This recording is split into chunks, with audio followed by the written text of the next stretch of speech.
저는 오늘 요한계시록 21장, 22장 이 두 장을 설교할 텐데 지금 22장에서는 아멘 주 예수의 오시옵소서 이 말씀이 핵심일 거고 21장은 21장 5절 말씀이 핵심이에요. 보라 내가 만물을 새롭게 하노라. 그러니까 이 두 가지가 핵심입니다. 만물을 새롭게 한다. 그 다음에 22장은 주 예수의 오시옵소서. 마라나타지요. 물 좀 마시고. 몇 마디 안 했는데도 목이 마르네.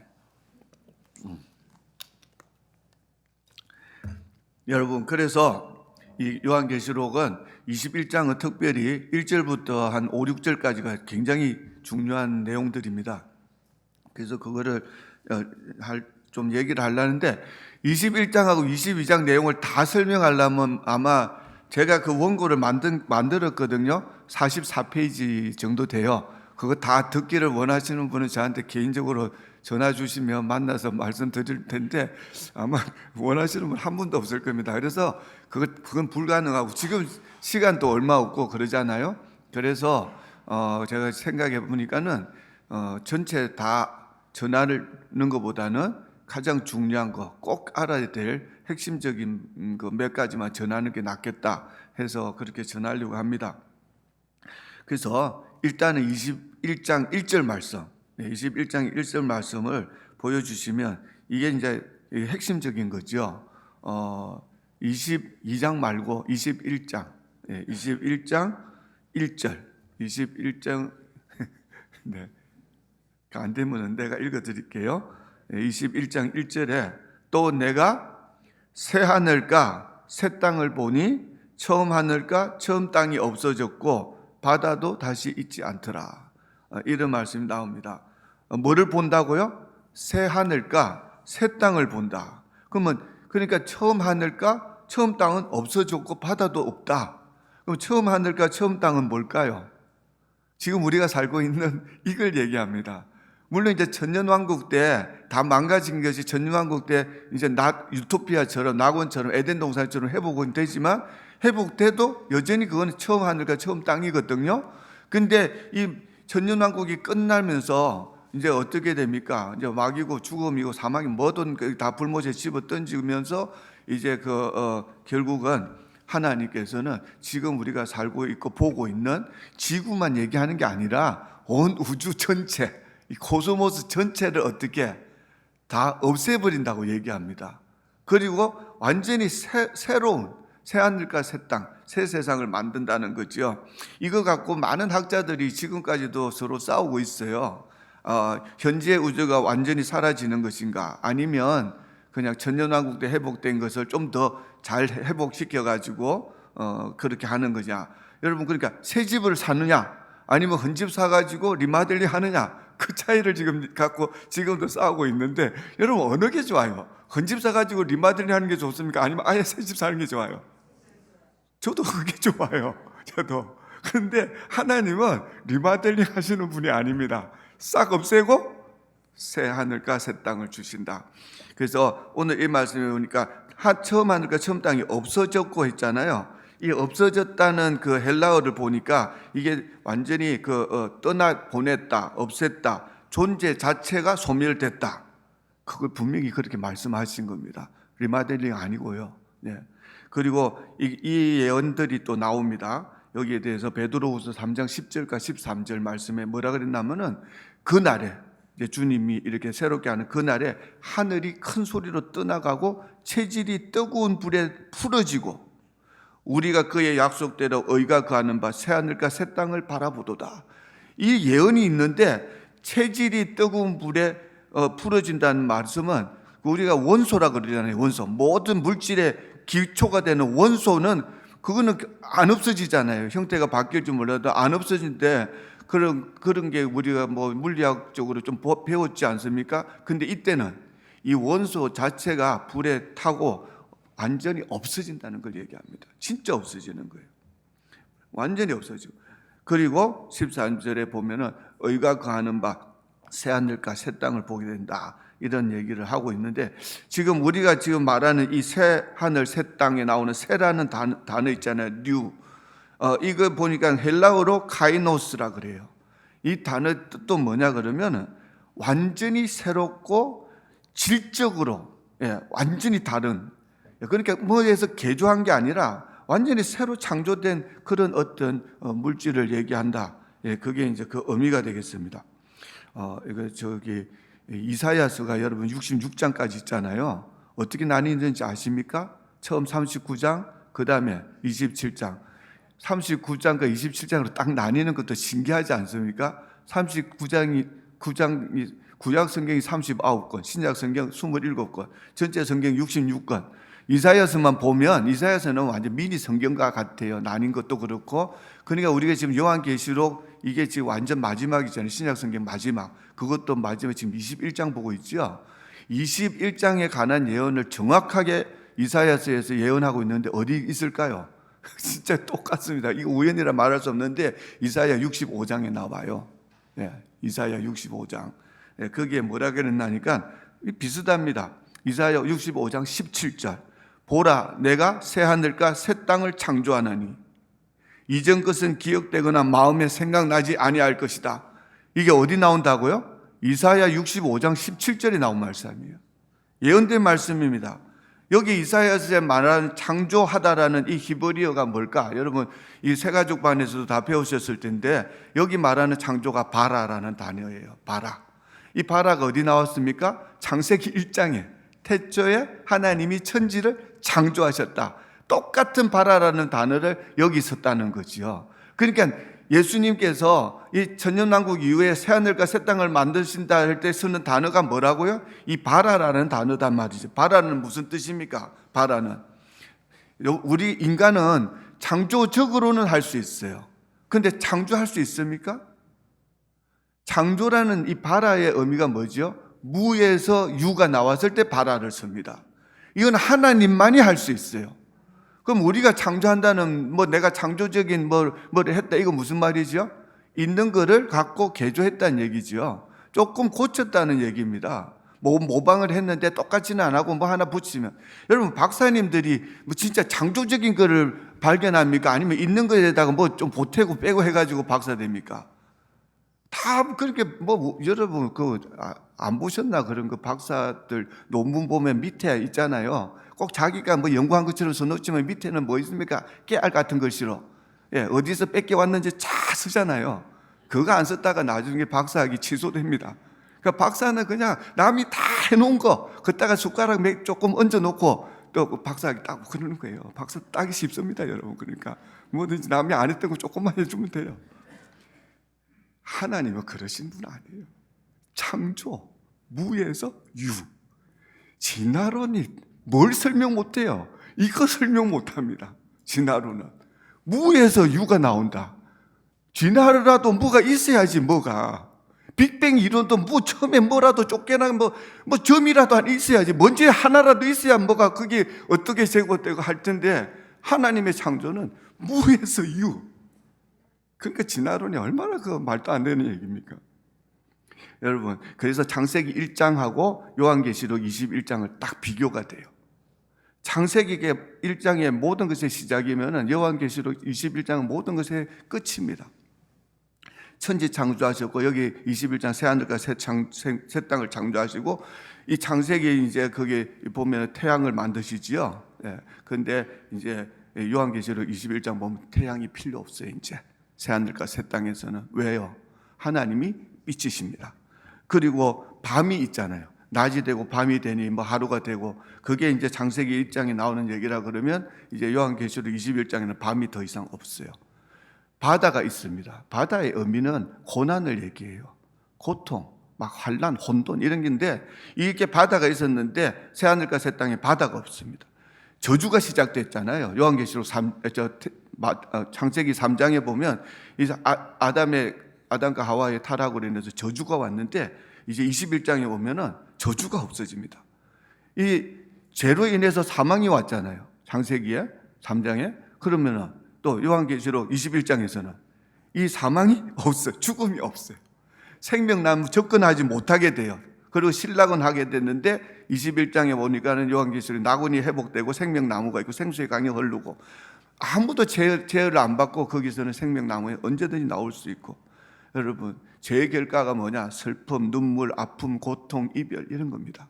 이런 것의 모든 것이 시작된 것이 창세기 1장에서 3장까지였다 그러면 요한계시록 21장에 오니까 새하늘과 새 땅에서 이런 것이 하나도 없어요. 눈물도 없고 아픔도 없고 고통도 없고 늙는 것도 없고 죽는 것도 없고, 이런 차이가 있다는 거. 일단 이 새하늘과 새 땅을 분명히 창조하신다는 거, 여러분 하나님께는 이게 쉬워요, 어려워요? 이거는 쉬운 얘기입니다. 왜? 우리 과학자들이 볼 때 막 이게 뭐 몇백억 년 걸리니 어쩌니 하지만 하나님은 그냥 눈만 한번 그냥 윙크만 한번 하면 그냥 다 날아가. 한마디 그냥 있으라 그러면 바라니까, 무에서 유를 창조하신 하나님은 순식간에 만드실 수 있습니다. 저는 그게 너무 쉬워요. 믿는 게 너무 쉬워요, 저는. 여러분, 그 비가 한번 오고 나면요, 우리 그 기도원 밭에요, 비 오고 며칠 지나 보십시오. 막 온갖 그 마당에 보면은 이게 불룩불룩 막 나옵니다. 뭐가 나오죠? 개미 집들이 나와요. 그러면 저거는 그거 진짜 막 수만 마리, 아니 수십만 마리가 그냥 밤낮 없이 해가지고 그걸 쫓게 올리잖아요. 물 들어온 거 다 그 모래 알갱이 하나하나 다 물어가지고 젖은 거 다 밖으로 내놔가지고 요만큼 해놓고 얼마나 뿌듯할까? 예. 근데 내가 기분이 좋아요, 나빠요?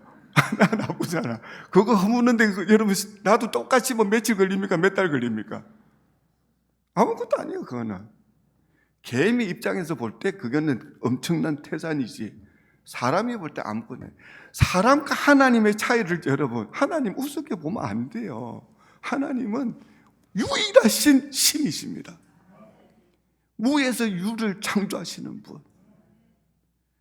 온 우주와 만물을 갖다가 있잖아요. 우리 과학자들은 저거를 갖다가 별에서 별까지 몇억 년, 몇백억 광년 걸린다, 빛의 속도로도, 하나님은 순식간에 그냥 빛이 있으라, 그냥 있는 거야, 그냥. 네. 그러니까 여러분, 하나님 믿으십시오. 두 번째 2절인데 쉐키나라. 저는 그냥 오늘 이 단어를 외우셔야 돼요. 쉐키나. 한번 따라해 보시기 바랍니다. 시작. 쉐키나. 잘하셔야 돼요. 잘못하면 욕같이 들려요. 이거 진짜 제일 이게 영광스러운 단어인데, 쉐키나 이러면 안 돼. 쉐키나. 이 단어만 외우시면 오늘 여러분 성공한 겁니다. 그 21장 2절에 거룩한, 이제 새하늘과 새 땅을 창조하셨잖아요. 그 가운데 거룩한 성 새 예루살렘이 신부같이 단장하고 하늘에서 내려온다고 이렇게 얘기를 하고 있습니다.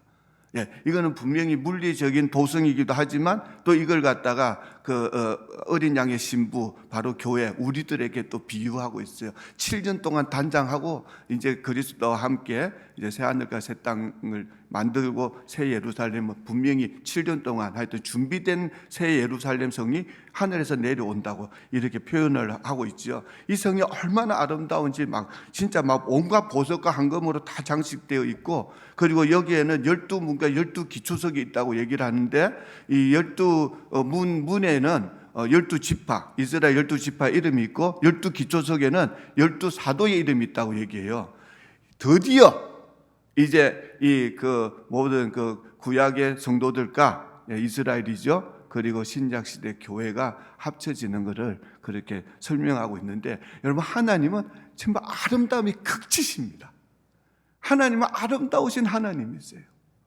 그 하나님께서 진짜 하나님의 전능하신 능력으로 최고로 아름답게 만든 성이 이 예루살렘 성이고, 이거를 또 우리의 모습으로 이렇게 설명하고 있는 거예요. 여러분, 제가 뭐가 아름답게 생겼습니까 지금? 저는 진짜 사진, 옛날 사진 그런 거 보라 해가지고 보다가 깜짝깜짝 놀랐어요.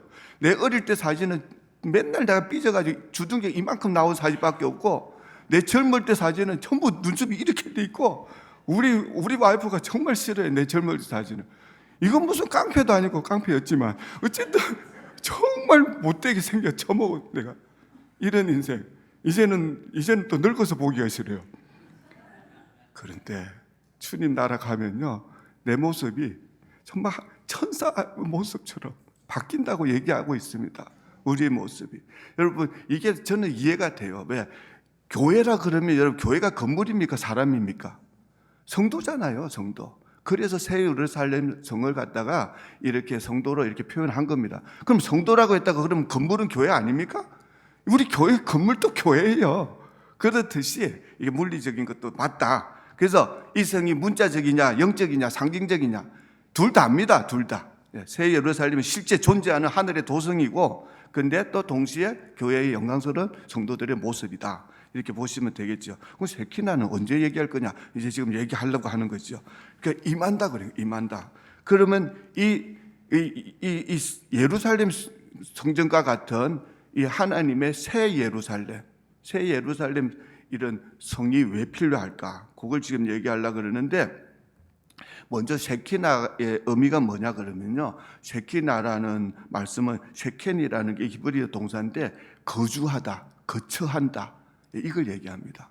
그리고 셰키나라는 것은 하나님이 인간에게 내려오셔서 인간과 함께 거주하고 함께 거처를 삼는다는 뜻인데, 그러니까 아버지 하나님의 임재를 얘기하는 거예요. 하나님은 영광의 하나님이신데 거룩하신 그 하나님이 죄인된 우리를 구속하시고 예수의 그 어린 양의 피로 씻으신 다음에 하나님의 자녀로 삼으시고 우리와 영원히 함께 하신다는 그 말씀이에요. 그러니까 셰키나가 뭐냐? 이게 바로 새 예루살렘 성을 그 상징하는 단어라고 저는 믿습니다. 그래서 21장 3절에 그 말이 나와요. 보라, 하나님의 장막이 사람들과 함께 있음에. 이 3절 이 말씀을 했는데 여러분 눈물이 이렇게 또르륵 흘려야 되는데 안 흐르잖아요. 엄청 여러분 고생 많이 하신 거예요, 세상에서. 이제 너무 고생하다 보니까 마음이 강팍해진 거지. 보라, 하나님의 장막이 사람들과 함께 있음에. 하나님이 그들과 함께 거하신다. 장막을 같이 치시고 한 집에서 사시겠다고 말씀하신 거예요. 이게 구원의 결국입니다. 여러분, 임마누엘, 예수의 이름이 뭐죠? 임마누엘. 하나님이 우리와 함께 하신다. 하나님의 장막이 사람들과 함께. 임마누엘의 완전한 성취가 쉐키나예요. 그때 모든 눈물을 그 눈에서 닦아주시니까 이제 예수 그리스도의 십자가의 구속이 실제로 완성되는 걸 보는 날입니다. 죄가 떠나고 죽음이 없고 질병이 없고 눈물이 완전히 제거되는. 여러분, 저는 이거 진짜 중요한 말씀을 하고 있는 건데, 이걸 잘 깨달지 못해 이 쉐키나의 이 영광을 모르는 사람들은 정말 엉뚱한 신앙을 갖기 시작해요. 어떤 설교자가 2008년도에 실제 있었던 사건입니다. 어떤 TV 설교자 있잖아요. TV에 유명한 그 설교자가 나와가지고 뭔가 계시를 받았나 봐요, 기도 중에. 그러면서 막 선포를 했습니다. 2008년 올해는 특별한 해입니다. 내가 계시를 받았는데 올해는 모든 기도에 하나님이 다 응답해 주신다고, 그런 계시 받았다고 이제 막 나오면서 설교를 한 거예요. 그러니까 사람들이 막 박수 치고, 2008년도 올해는 다 응답해 준대잖아요. 응답해 주신다고. 그런데 이제 조건을 얘기해요. 그런데 계시를 받았는데 2008년이기 때문에, 그래서 기도에 응답받기를 원하는 분들은 우리 이 미션에다가 TV 단체에다가 1인당 2,800불씩, 2008년도니까 2,008불씩 헌금을 하면 기도는 자동으로 응답된다고 얘기를 한 거예요. 그러니까 분위기가 갑자기 식은 거야. 그래서 이 강사가요, 딱 눈치를 보더니 안 되겠거든. 2,800불이 없는 사람은 208불만 해도 응답이 됩니다. 이런 거예요. 그러니까 한 절반은 이제 헌금할 분위기인데 절반은 아직도 얼굴이 굳어 있어.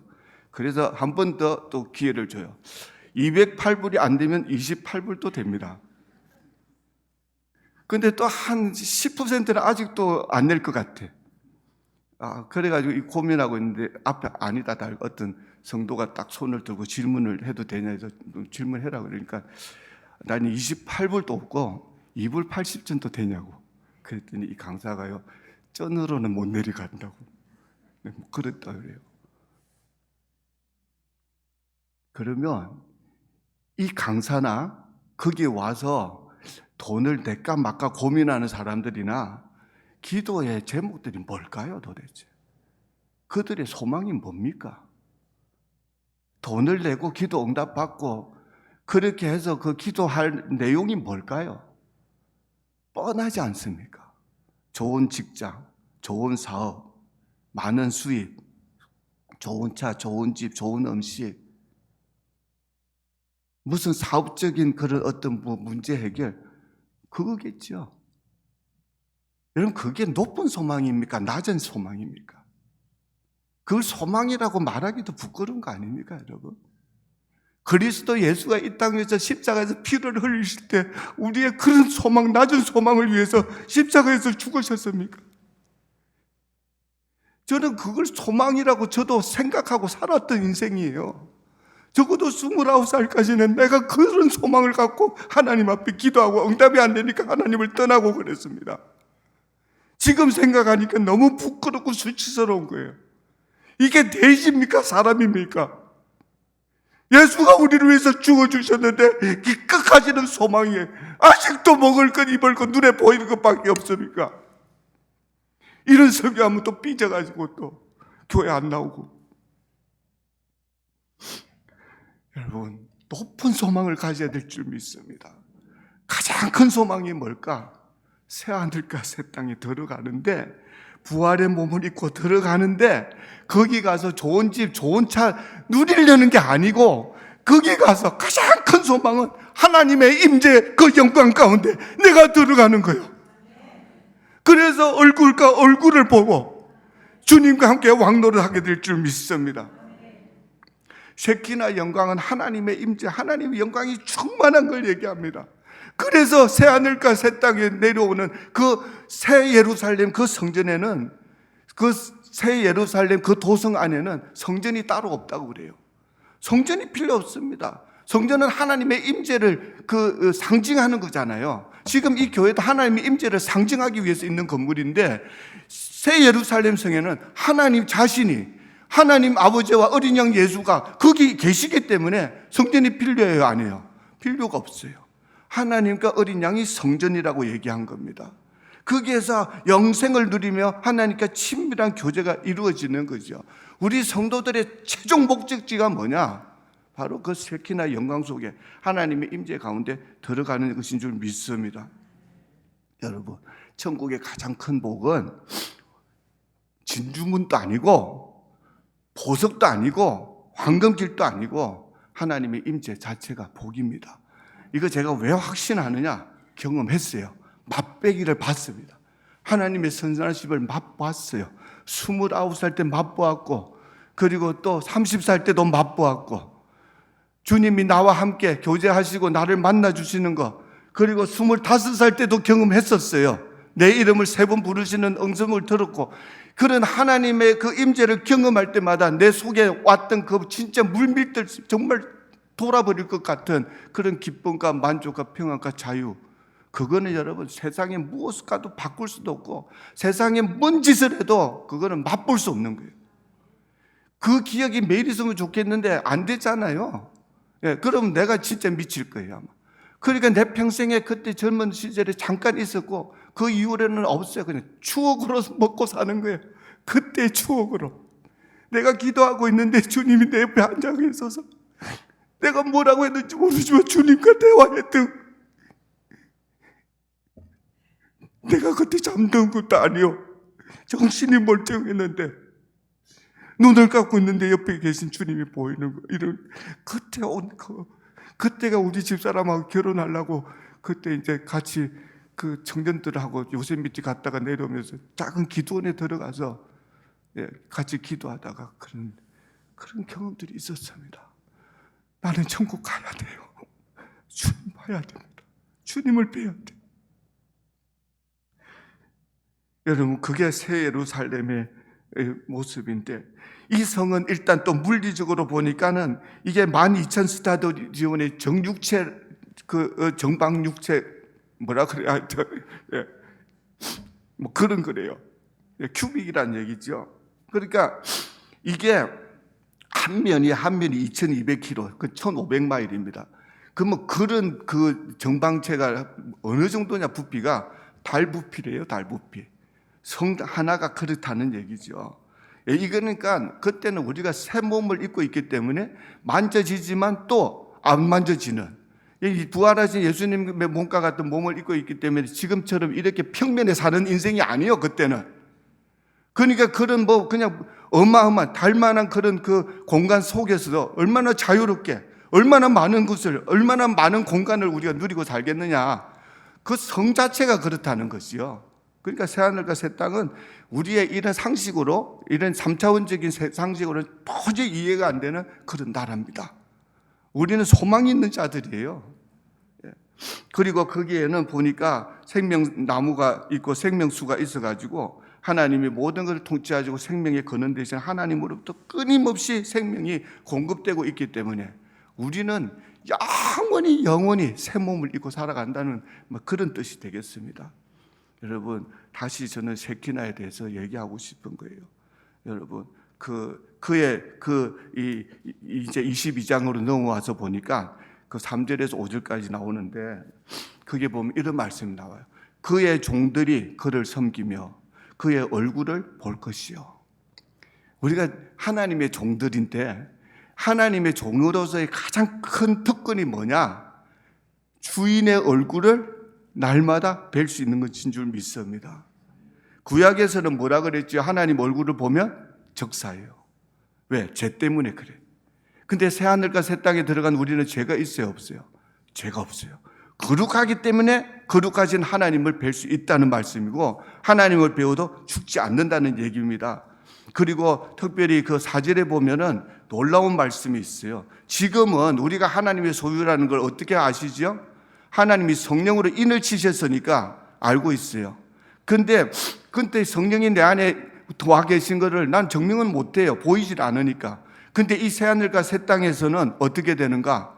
하나님께서 우리가 하나님의 얼굴을 뵐 뿐만 아니라 4절에 보니까 그의 얼굴을 보며 그의 이름도 그들의 이마에 있으리라. 내 이마에 주의 이름을, 내 소유다, 너는 내 거다, 영원히 내 거다, 주님의 이름을 내 이마에다가 아예 내 때로처럼 딱 붙여주신다는 거예요. 레벨을. 그렇게 우리는 하나님 앞에서는 존귀한 자가 될 줄 믿습니다. 하나님이 기억하시고, 하나님이 찾으셨고, 하나님이 구속하셨고, 하나님의 이름을 내 이마에다가 새겨주시는, 사람들은, 학자들은요, 참 쓸데없는 고민 많이 하더라고. 아무리 천국에 가도 예수님은 이 부활의 몸을 입고 계시니까 우리가 볼 수 있지만, 전능하신 아버지 하나님은 너무 거룩하시기 때문에 절대 볼 수 없다, 이렇게 또 주장하는데, 저도 장로교 교인으로 평생을 살았기 때문에 저도 그렇게 어려서부터 배웠어요. 그냥 제가 세뇌가 돼 있었습니다. 그래서 천국에 가도 하나님 아버지는 근처도 못 가겠구나, 영원히. 그런데 성경에 그런 말이 없습니다. 성경은 그렇게 얘기를 안 해요. 그 아들 예수 그리스도, 하나님의 어린 양도 볼 뿐만 아니라 하나님 아버지도 본다고 저는 믿습니다. 왜? 마음이 청결한 자는 하나님을 볼 것이다. 그 아들 예수 그리스도가 이 땅에 계셨을 때 산상수훈에서 하신 말씀이 있습니다. 그리고 저는 새벽마다, 진짜 하루도 안 빠지고 새벽마다 암송하는 성경 구절들이 몇 개 있는데, 그 중에 하나가 고린도전서 13장 아닙니까? 그게 뭐라고 그랬죠? 우리가 지금은 거울로 보는 것 같이 희미하나 그때는 얼굴과 얼굴을 대하여 볼 것이요. 지금은 내가 부분적으로 아나 그때는 주께서 나를 아신 것 같이 내가 주를 알게 될 것이라고 했어요. 속속들이 완벽하게 알게 되고, 그 당시 거울은 요즘 거울과 같지 않아서 굴이 뭐 이런 거니까 흐릿하게 보였다는 거지요. 지금 거울이 있었으면 그런 얘기 안 했을 거예요, 아마 바울 사도가. 근데 그때는 그냥 거울로 보는 게 아니라 얼굴을 직접 보는 것 같이 우리가 주님을 뵙게 된다는 얘기입니다. 이 죄가 제거된 가장 큰 축복이 거룩하신 하나님을 이렇게 알게 되는 것이고, 그 주님 앞에 나가게 되는 것이지요. 이게 셰키나의 영광이 있다 보니까, 그래서 새 예루살렘, 이거는 뭘 상징하는가? 셰키나의 궁극적인 완성이라고 저는 믿습니다. 저는 은퇴하고 나서 뭘 할 건가? 에녹처럼 살아보고 싶어요. 에녹에 대해서는 성경이 아무것도 안 가르쳐줘요. 그냥 무두셀라 65살에 놓고 300년 동안 하나님과 동행했다가 그냥 하나님이 죽음을 보지 않고 그냥 데리고 가셨다, 이것밖에 없습니다. 근데 뭐가 도대체 동기가 돼서 에녹은 300년 동안 갑자기 하나님과 동행했을까? 이게 일단 궁금하고, 하나님과 동행한다는 것이 같이 있는다는 거잖아요. 이게 뭔가 너무너무 많이 고민했어요. 그렇게 나도 한번 경험해보고 싶었는데 이제는 가닥이 잡힙니다. 7주 동안 저도 많은 은혜를 받았어요. 이게 요한계시록 설교하면서. 근데 오늘 그 말씀 하고 싶은 거예요. 에녹이 경험했던 게 셰키나의 하나님의 임재와 영광이었을 것 같아, 이겁니다. 천국을 미리 맛본 거예요. 새 예루살렘성, 새 하늘과 새 땅을 이 땅에서 미리 맛본 겁니다. 그게 가능할까? 지금은 더 가능합니다. 왜? 성령이 와 계시기 때문에. 완성된 하나님의 말씀도 내 손에 있기 때문에 우리가 결단만 하고 하나님의 도우심을 구하면 정말 이 땅에서도 천국을 누리게 될 줄 믿습니다. 그래서 22장 17절에 성령과 신부가 말씀하기를 오라 하시는도다. 두 가지 방향으로 말하는 거예요. 예수님께 어서 오십시오. 그리고 또 아직도 복음을 듣지 않고 구원의 확신이 없는 사람들에게 초청하는 말씀도 됩니다. 목마른 자는 와서 생명수를 먹어라, 마셔라, 이런 초대를 하고 있죠. 그리고 22장 20절, 바로 이제 오늘 우리의 본문 말씀, 예수님의 선언이 먼저 있었죠. 내가 속히 오리라. 그러니까 교회가 응답한 겁니다. 기도입니다. 마지막 기도예요. 아멘, 주 예수여 오시옵소서. 마라나타. 마라는 뭐냐면은 이 합성인데, 마라는 주여라는 뜻이에요. 주여, 우리 주여. 그 다음에 아타, 아타가 오시옵소서입니다. 그러니까 마라나타가 우리 주여 오시옵소서. 이게 합성어인데 이건 아람어예요. 아람어. 근데 이 마라나타라는 단어는 지금 요한계시록 22장 20절은 의미는 같은데 마라나타라는 단어를 안 쓰고 그냥 헬라어로 썼어요. 성경, 신약 성경에서 마라나타가 딱 한 번밖에 안 나옵니다. 아람어 그 자체로는. 그게 고린도전서 16장 22절에 나온 말씀인데 저는 이걸 마지막으로 읽어드리고 싶어요. 고린도전서 16장 22절, 만일 누구든지 주를 사랑하지 아니하면 저주를 받을지어다. 마라나타. 만일 누구든지 주를 사랑하지 아니하면 저주를 받을지어다. 마라나타. 여기서 말하는 저주는 이 세상에 겪는 고통만 얘기한 게 아닙니다. 영혼이 꺼지지 않는 지옥불에, 영벌에 처하는 그 저주를 말한 거예요. 누구를 사랑하지 않으면 우리 주 예수 그리스도를. 그 사랑한다는 말이 뭔가 트러스트하고 믿고 섬기고 따르고 계명을 지키고 다 포함되는 말씀. 그리고 나서 한 말씀이 마라나타, 우리 주여 오시옵소서. 그래서 이 고린도전서 16장 22절에 중요한 나오는 단어 두 개 있습니다. 그게 아나테마하고 마라나타예요. 아나테마는 저주라는 얘기입니다. 그리고 마라나타는 주여 오시옵소서. 우리는 이 사이에서 결정해야 돼요. 저주를 받든지 주님을 만나든지. 이 세상에서 주님을 만난 자는 저 하늘에서 주님을 영접하게 될 줄 믿습니다. 그러나 세상에서 주님을 사랑하지 않고 주님 외에 다른 거 사랑한 자는 이 세상에서는 어떻게 부귀영화를 누리고 자기 꿈을 이루고 살 수 있는지 몰라도 그날에 이르러서는 영원한 불못에 들어갈 수밖에 없는 운명이라는 걸 말씀드리고 싶은 거예요. 여러분 예수 믿기로 결심하셨으면 여러분 진짜 자기 인생의 가장 최선의 선택을 이미 하신 겁니다. 예수 믿고 구원받았으면 일단 여러분은 진짜 복 중에 복을 받은 자들이, 선택된 자들입니다. 그러니까 자부심을 가지고 혹시 세상에서 좀 어려움을 겪는다 해도 주님이 예비하시는 나라를 상상하면서 믿음으로 끝까지 인내하시고 믿음을 지키시기를 예수 그리스도 이름으로 축원합니다.